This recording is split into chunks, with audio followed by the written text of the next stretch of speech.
Hello ವೀಕ್ಷಕರೇ, ladies ದುನಿಯಾ ಕನ್ನಡ ಚಾನಲ್ಗೆ ಸ್ವಾಗತ ಸುಸ್ವಾಗತ. ನೀವು ನನ್ನ ಚಾನಲ್ಗೆ ಇನ್ನೂ ತನಕ ಸಬ್ಸ್ಕ್ರೈಬ್ ಮಾಡಿದ್ದಿಲ್ಲ ಅಂದರೆ ಪ್ಲೀಸ್ ಸಬ್ಸ್ಕ್ರೈಬ್ ಮಾಡಿರಿ ಮತ್ತು ಬೆಲ್ಲೈಕನ್ನು ಹೊಡೆದಿಡ್ರಿ. ಯಾಕಂದರೆ ಇದೇ ಥರ ನಿಮಗೆ ಒಳ್ಳೆಯ ರೆಸಿಪಿಗಳದ್ದು ವಿಡಿಯೋದು ನೋಟಿಫಿಕೇಷನ್ ಬಂದೇ ಬರುತ್ತೆ. ನಡೀರಿ, ಇವತ್ತಿನ ರೆಸಿಪಿ ಏನಂತಂದರೆ ರಸ್ಕ್ ಪುಡಿಂಗ್, ಇಲ್ಲಾಂದರೆ ನೀವು ಇದನ್ನು ಟೋಸ್ಟೆಡ್ ರಸ್ಕ್ ಪುಡಿಂಗ್ ಅಂತ ಹೇಳ್ಬೋದು, ಟೋಸ್ಟೆಡ್ ಪುಡಿಂಗ್ ರೆಸಿಪಿ ಅಂತ ಹೇಳ್ಬೋದು. ಭಾಳ ಈಸಿಯಾಗಿರುತ್ತೆ ಮತ್ತು ಭಾಳ ಡಿಲಿಷಿಯಸ್ ಕೂಡ. ಮತ್ತು ಇದೇನಂತಂದರೆ ಸಮಯ ಕೂಡ ತುಂಬ ತೊಗೊಳ್ಳೋದಿಲ್ಲ. ಮತ್ತು ಇದನ್ನು ನೀವು ಒಮ್ಮೆ ಮಾಡಿ ತಿಂದರೆ ಇದನ್ನು ಬಿಡಲಾರ್ದೆ ಮತ್ತೆ ಮಾಡಿ ತಿಂತೀರಾ, ಅಷ್ಟು ಟೇಸ್ಟಿ ಆಗುತ್ತೆ ಇದು. ಮತ್ತು ಭಾಳಷ್ಟು ಇಂಗ್ರೀಡಿಯೆಂಟ್ಸ್ ಕೂಡ ಬೇಕಾಗೋದಿಲ್ಲ. ನಡೀರಿ ರೆಸಿಪಿಯನ್ನು ಸ್ಟಾರ್ಟ್ ಮಾಡೋಣ. ಇದು ಒಂದು ಪ್ಯಾನ್ದಲ್ಲಿ ನಾನು 1 ಕಪ್ನಷ್ಟು ಹಾಲನ್ನು ತೊಗೊತಾ ಇದ್ದೀನಿ. ಹಾಲು ಏನಿದೆಯಲ್ಲ, ನಾನು ಇದನ್ನು ಚೆನ್ನಾಗಿ ಒಮ್ಮೆ ಕಾಯಿಸಿ ಮತ್ತು ಆರಿಸಿರುವಂಥ ಹಾಲು. ಸೊ ಇದನ್ನು ತೊಗೊಂಡು ಮತ್ತೆ ಇದು ಈ ಥರ ನಾವು ಬರೋ ತನಕ ಇದನ್ನು ಕುದಿಸೋಣ. ಅದು ರಬಡಿ ಅಂತ ಹೇಳ್ತೀವಲ್ಲ, ಆ ಥರ ನಾವು ಇದನ್ನು ಗಟ್ಟಿ ಆಗೋ ತನಕ ಕುದಿಸೋಣ. ನಡು ಈ ಥರ ಮಿಕ್ಸ್ ಮಾಡ್ಕೊತ ಕುದಿಸ್ಬೇಕು. ಮತ್ತು ಇಲ್ಲಿ ನಾನು ಒಂದು ಕಂಟೈನರ್ದಲ್ಲಿ ಈ ಥರ ಇದು ಟೋಸ್ಟ್ ಸಿಗ್ತೈತಲ್ಲ, ರೆಡಿಮೇಡ್ ಟೋಸ್ಟ್. ಸೊ ಇದನ್ನು ನಾನು ಇಲ್ಲಿ ಒಂದು ಕಂಟೈನರ್ನಲ್ಲಿ ಈ ಥರ ಅರೇಂಜ್ ಮಾಡ್ತಾ ಇದ್ದೀನಿ. ಎಲ್ಲಿ ಗ್ಯಾಪ್ನ ಕೊಡಬಾರ್ದು, ಆ ಥರ ನಾವು ಇದನ್ನು ಅರೇಂಜ್ ಮಾಡ್ಕೋಬೇಕು. ಸೊ ಇದಾಗಿದೆ, ನೀವು ಇದು ನೋಡ್ತಾ ಇರ್ಬೋದು. ಇದು ಕುದೀತಾ ಇದೆ. ಹಾಲು ಏನಿದೆಯಲ್ಲ, ಇದರಲ್ಲಿ ನಾನು ರುಚಿಗೆ ತಕ್ಕಷ್ಟು ಸಕ್ಕರೆಯನ್ನು ಹಾಕ್ತಾ ಇದ್ದೀನಿ. 4 ಟೇಬಲ್ ಸ್ಪೂನಷ್ಟು ಸಕ್ಕರೆಯನ್ನು ಹಾಕ್ತಾ ಇದ್ದೀನಿ. ನೀವು ಇದಕ್ಕಿಂತ ಜಾಸ್ತಿ ಬೇಕಾದರೆ ಕೂಡ ಹಾಕ್ಬೋದು, ಅಥವಾ ಕಡಿಮೆ ಬೇಕಾದರೂ ನೀವು ಇದನ್ನು ಅಡ್ಜಸ್ಟ್ ಮಾಡಿಕೊಂಡು ಹಾಕಬೇಕು. ಮತ್ತು ಇದು ನೀವು ನೋಡ್ತಾ ಇರ್ಬೋದು ಎಷ್ಟು ಚಂದ ಕೆನೆ ಇದು ಕೊಡ್ತಾ ಇದೆಯಲ್ಲ, ಇದನ್ನು ನಾವು ಈ ಥರ ಪ್ರೆಸ್ ಮಾಡ್ಕೊತ ಹಾಕ್ತಾ ಹೋಗಬೇಕು. ಮತ್ತು ಇದು ಮಿಲ್ಕ್ ಪೌಡ್ರ್ ಏನಿದೆಯಲ್ಲ, ಇದನ್ನು ಹಾಕ್ತಾ ಇದ್ದೀನಿ 3 ಟೇಬಲ್ ಸ್ಪೂನಷ್ಟು. ಇದು ಇದ್ರೆ ಹಾಕಿ, ಇದು ಒಳ್ಳೆ ಟೇಸ್ಟ್ ಕೊಡುತ್ತೆ. ಇಲ್ಲಾಂದ್ರೆ ಇದು ಇರಲಿಲ್ಲ ಅಂದರೆ ಕೂಡ ನೀವು ಇದೆ ಅಷ್ಟೇ ಹಾಗೇನೂ ಮಾಡ್ಬೋದು.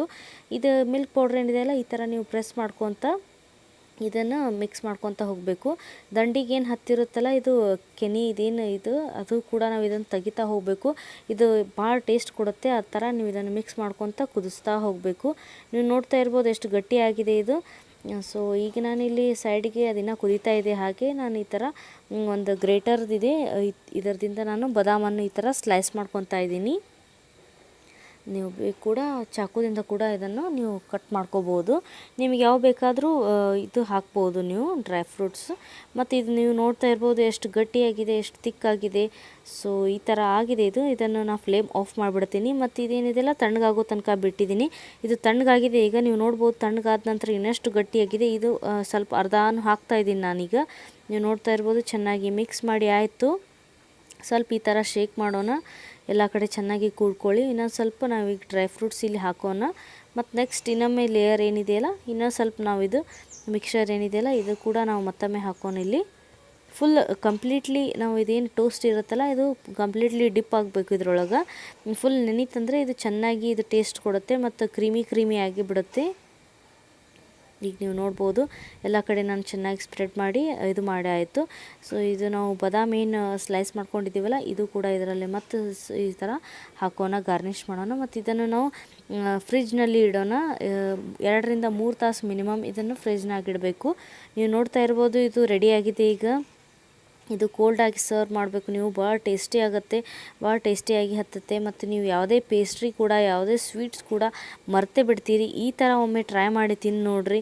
ಭಾಳ ಟೇಸ್ಟ್ ಕೂಡ ಹತ್ತುತ್ತೆ, ಭಾಳ ಈಸಿ ಕೂಡ ಆಯ್ತಲ್ಲ. ಮತ್ತು ಎಷ್ಟು ಕಡಿಮೆ ಇಂಗ್ರೀಡಿಯೆಂಟ್ಸಿಂದ ನೀವು ಇದನ್ನು ಮಾಡ್ಬೋದು. ಸೊ ರೆಸಿಪಿ ಇಷ್ಟ ಆಗಿದೆ ಅಂತ ಹೇಳಿ ಅಂದ್ಕೊತೀನಿ. ನೋಡ್ಬೋದು ನೀವು ಯಾವ ಥರ ಇದೆ ಇದು. ಮತ್ತು ನೀವು ಬೇಕಂದರೆ ಫ್ರೂಟ್ಸ್ ಕೂಡ ಇದ್ರ ಮೇಲೆ ಗಾರ್ನಿಷ್ ಮಾಡ್ಬೋದು. ಕೇಸರಿ ಕೂಡ ಗಾರ್ನಿಷ್ ಮಾಡ್ಬೋದು. ನಿಮಗೆ ಏನು ಲೈಕ್ ಆಗುತ್ತಲ್ಲ ಆ ಡ್ರೈ ಫ್ರೂಟ್ಸ್ ಕೂಡ ಗಾರ್ನಿಷ್ ಮಾಡ್ಬೋದು. ತುಂಬ ಒಳ್ಳೆಯ ರೆಸಿಪಿ. ಒಮ್ಮೆ ಇದನ್ನು ಟ್ರೈ ಮಾಡಿರಿ ಅಂತ ಹೇಳ್ತೀನಿ. ಮತ್ತು ಸಬ್ಸ್ಕ್ರೈಬ್ ಮಾಡಿ ಲೇಡೀಸ್ ದುನಿಯಾ ಕನ್ನಡ ಚಾನಲ್ಗೆ. ಮತ್ತು ಬೆಲ್ಲೈಕನ್ ಹೊಡೆದಿಡ್ರಿ. ಮುಂದಿನ ವಿಡಿಯೋದ ರೆಸಿಪಿದು ಲಿಂಕ್ಗಳು ನಿಮ್ಮ ಮೊಬೈಲ್ದಲ್ಲಿ ಬರುತ್ತೆ. ಮುಂದಿನ ವಿಡಿಯೋದಲ್ಲಿ ಸಿಗ್ತೀನಿ. ಅಲ್ಲಿ ತನಕ ಟೇಕ್ ಕೇರ್. ನಮಸ್ಕಾರ.